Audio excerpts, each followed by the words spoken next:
up your TikTok game, actually. I'm going to download that one. Hello everyone! Today I'm going to be showing you how to use mogurts to make your videos really pop and stand out. So this is the clip that I'm working with. It's just a flashing video of me zooming out. And I want to add some eye-catching animated titles to the beginning of my video, and Premiere makes this easy with the mogurts. So to get to mogurts, you're going to click on Window and then Essential Graphics, and this is going to take you to all these amazing different options that Adobe has right here on their program. And something really cool about Premiere Pro is that you can actually move your cursor over these templates, and it'll give you like a playback of what it would look like, and that's going to save you a lot of time going through all of them. So I found this really interesting template, and to edit it, just click on the title clip, and then that'll take you to all these different options. And to change the text, you're just going to click. Yeah, we know that. So this already looks awesome, but I want to do one more thing. Right here at this moment, I want to make it look like my hand swipes the question mark off the screen. To do that, I'm going to put my playhead at the beginning of my swiping motion. And then with my clip selected, I'll go to Window, Effect Controls. This will open up the Effect Controls panel, and right up here at the top, I'm going to click the stopwatch next to position. That will drop a keyframe to mark the title's current position and let Premiere know I want to animate it. So now I'll come down here to the end of my swiping motion and change the position by dragging on these values to move the question mark to the right and down, matching my hand's movement. I'll move forward again and then move the question mark till it's completely off the screen. And now look, Premiere created a keyframe. Okay, so that's some basic keyframing. And if I play this back and forth, you'll Good see to know that I have to do all that through the effects panel though. So let's watch it.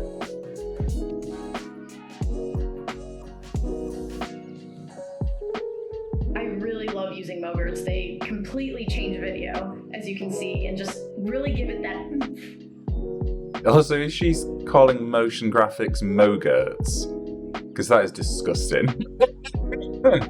Hey everyone, today I'm going to show you how to use markers in Premiere Pro to help cut to the beat of music and make sure that all the clips are on time with the beat. First, we need some music, so we're going to browse Adobe Stock to find some, and we can do this right here in Premiere Pro.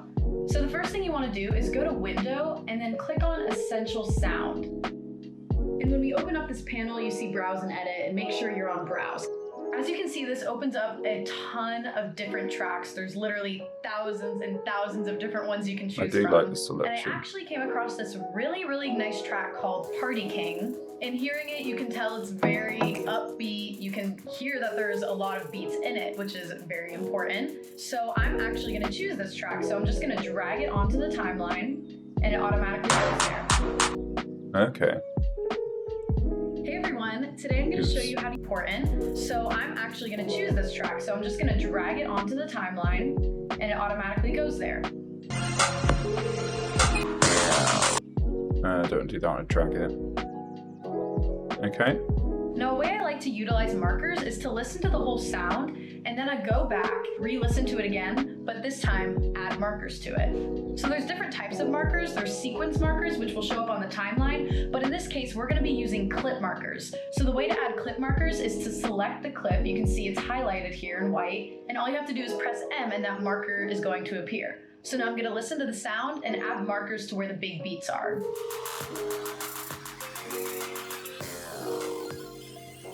So you could do that.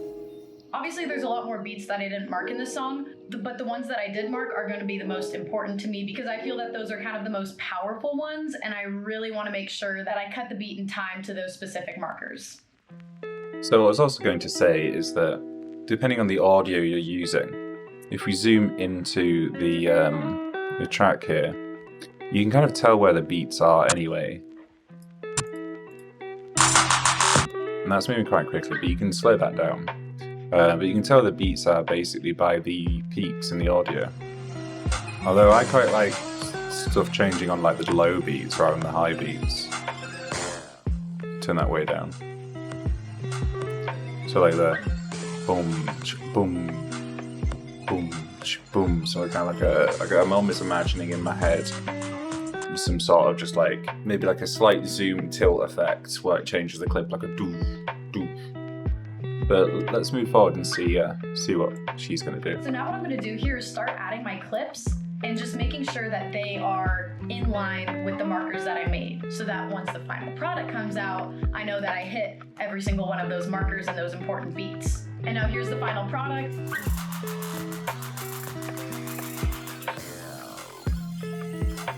You can really tell that everything's just really... Okay, so she's doing it on like the ch sound. And those important beats. And now here's here's the final product.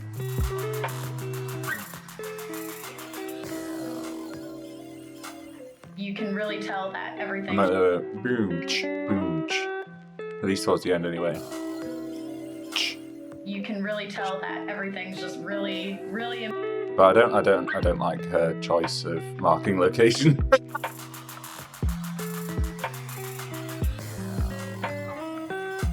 You can really tell that everything's just really in beat, which is super important for making a really intense, powerful, really.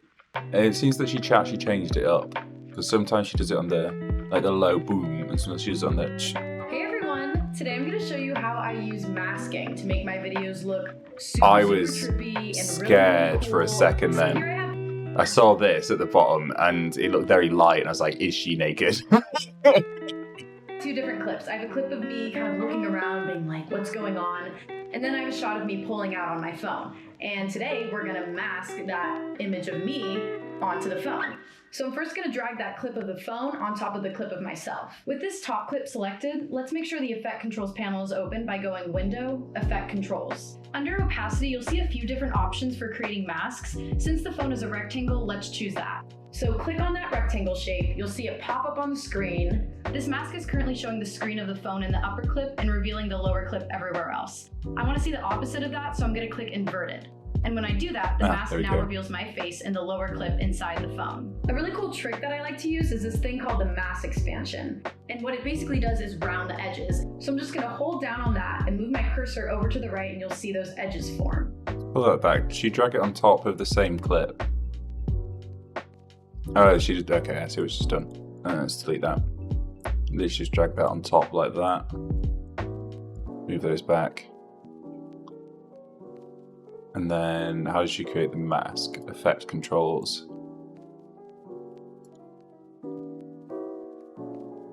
Opacity, I assume?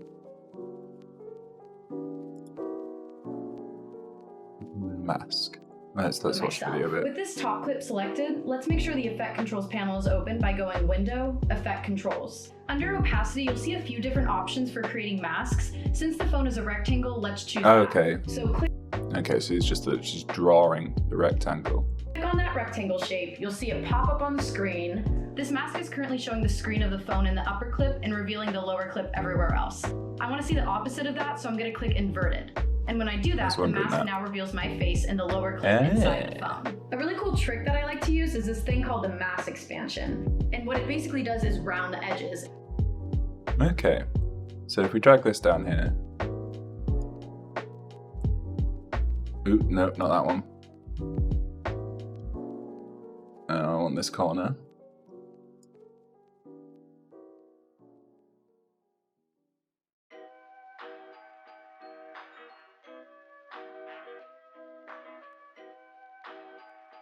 Oh, I don't want to do that.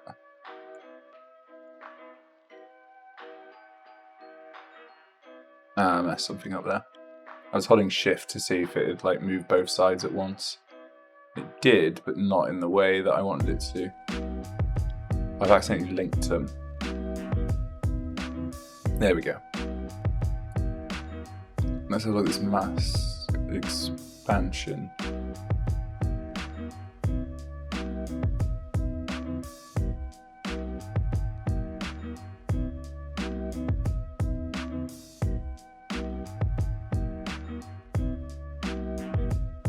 It's a little too big.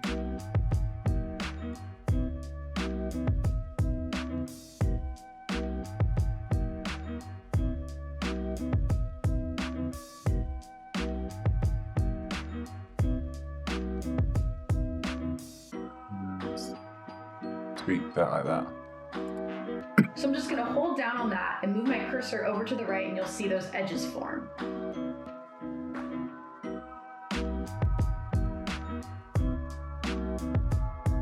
Okay, I could make that better,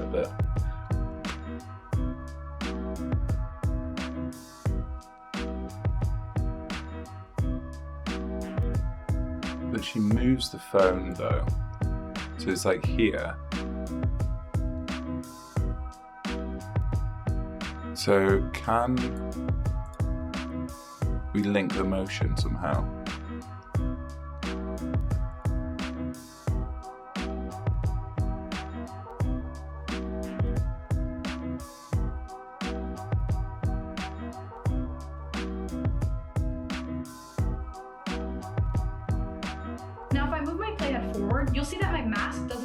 the handheld motion of the phone in my clip. We're going to need to animate the mask to follow the phone. So I'll put my playhead back at the beginning of the clip, then click the stopwatch next to mask path. So once I do that and move forward through the timeline and tweak the four corners to match the phone, Premiere will record these moves with a keyframe each time. So now here I am going through the process, and as you can see, all of these keyframes are starting to automatically form onto the timeline, which is so cool. So now playing it back, it's looking really cool. I love this technique. It's so much fun, and there's literally endless possibilities.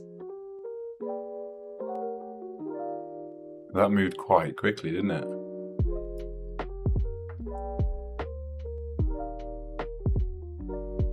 I wonder how good it'll be. Oh, that's quite good actually.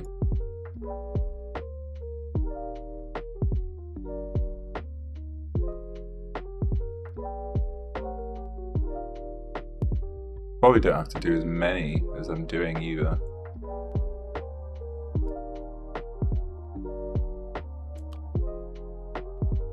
Because that's still out a bit too far. To be fair, my mask expansion's probably... Oh no, I don't want to do that. Undo that one.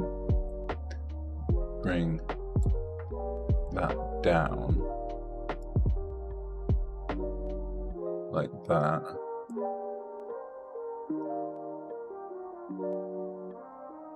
And then this one's also still a bit far out. God, it's just like animation keyframing back in school.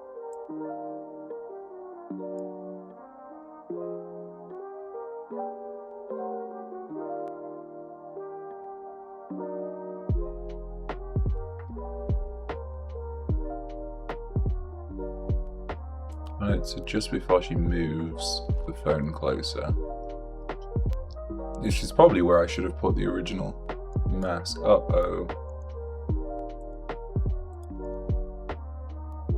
Can I delete that?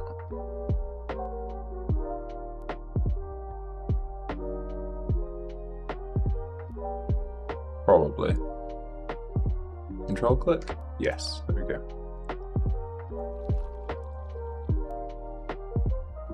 Move forwards a bit more.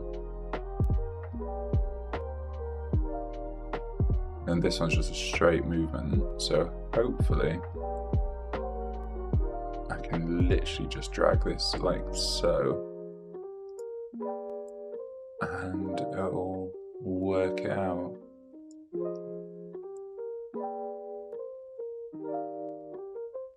That's still doing it too quickly. So if we go halfway in between, let me make that a bit smaller. Hopefully that'll work out the speed he wants to do it at. That's still too big. I'll probably adjust the speed somewhere else, and they'll probably tell me how to do that in the next tutorial, knowing me.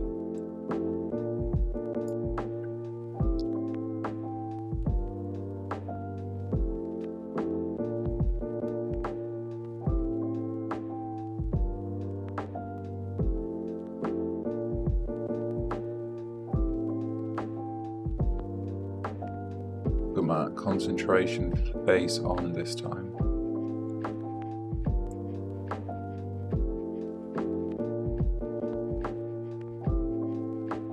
Cool. Oh.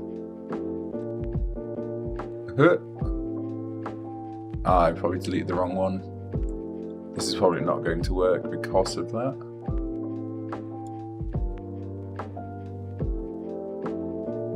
Knowing me. Okay, we'll ignore that mess up that I made.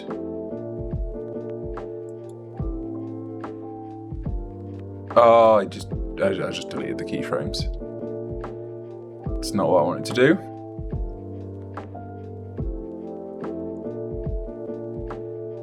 Okay, so it's a bit scuffed because of the broken frame.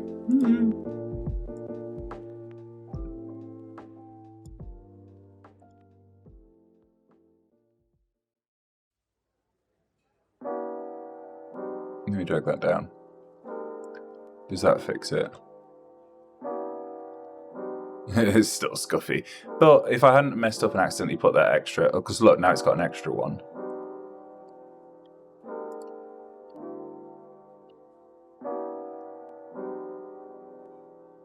No, that's not what I wanted to do. Control, that's what I wanted to do.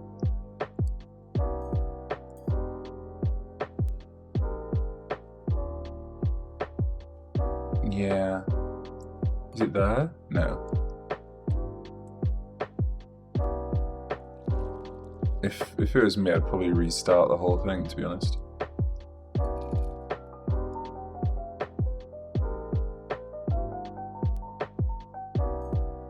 And I think my issue was that I deleted it and then like remade it. Yes, look, that's like fucking about. So I'd probably just delete all those keyframes and redo it if I wanted to do properly. Although I seem to have got it there. This one's off still. By quite a lot, actually.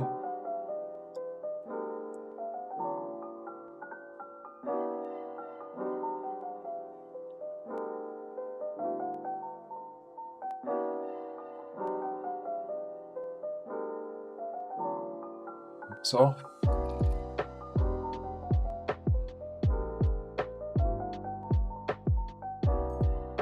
Oops. And we'll move that in there. Has that done it, or is it still buggy? Okay, that's a lot better.